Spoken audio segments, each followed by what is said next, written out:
I had that discussion with my wife, and I've told people about this. You got to figure out what your minimum standard is, and you got to figure out what your wife's minimum standard is.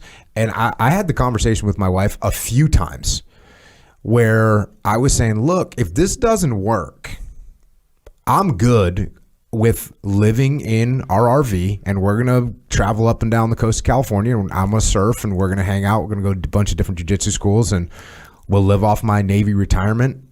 And I'm good with that. I need to check if you're good with that. And she's like, oh, it sounds good. It sounds like fun. I'll get to see you more. And I was like, okay, cool. You got to figure out what that minimum standard is going to be. Because if the minimum standard is, hey, I at least need a house, or I at least need a house, with 3 bedrooms or 4, what's the minimum standard? You got to have that conversation sometimes. And I gave this advice on the academy the other day. Someone was asking about, I'm going through this transition period. How do I address it with my wife? And I said, look, you're going to take risk, not just with you, but it's with your wife. Figure out what the minimum standard is and then make your decisions. A routine that was instilled into me by Colonel Sink. At Toccoa, Colonel Sink insisted that officers always shave in the morning, regardless of the situation. He would say, you shave every morning for the troops, and if you want to shave every evening for the women, that's up to you.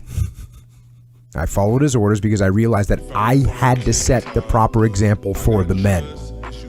I needed to get their attention and let them all know that I intended to be around for a while and that the situation was not as bad as they might think.